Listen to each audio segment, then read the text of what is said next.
Hi friends, ఈరోజు నేను పాలక్ పన్నీర్ చేస్తున్నాను. దానికి ముందుగా పాలకూర ఒక కట్ట తీసుకొని దీన్ని వేడి నీటిలో డిప్ చేసి తీసాను. పన్నీర్ని సన్నగా కట్ చేసి పెట్టుకున్నాను. దీనికి తగినంత పచ్చిమిర్చి, అల్లం, ఒక టమాటో తీసుకున్నాను. ఈ 3 టమాటో, పచ్చిమిర్చి, అల్లం, పాలకూర సన్నగా తరిగేసి మిక్సీ వేసేద్దాం ముందుగా. తర్వాత ప్రాసెస్ స్టార్ట్ చేసేద్దాం.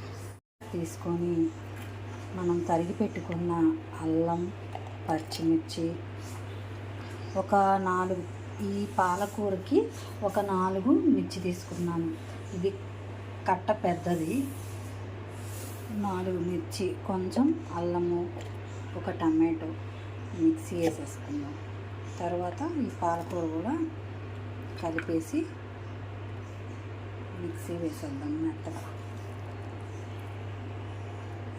చాలా ఈజీగా అయిపోతుందండి ఈ పాలక్ పన్నీరు. ఇలా మీరు కూడా ఒకసారి ట్రై చేయండి. వేసి మిక్సీ వేసేద్దాం.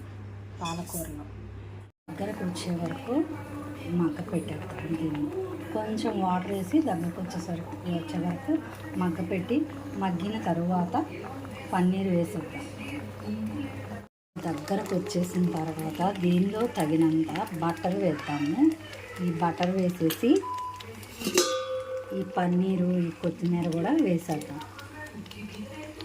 వేసేస్తే అలాగే కొంచెం గరం మసాలా వేసేద్దాం. వేసేసి ఈ బటర్ కూడా వేసేద్దాం. వేస్తే పాలక్ పన్నీర్ కర్రీ రెడీ అయిపోయిందండి. మీరు కూడా ఒకసారి ఇది ట్రై చేయండి. Okay, thank you. Garam masala కూడా వేసేద్దాం.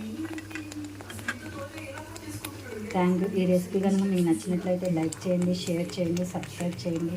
Thank you.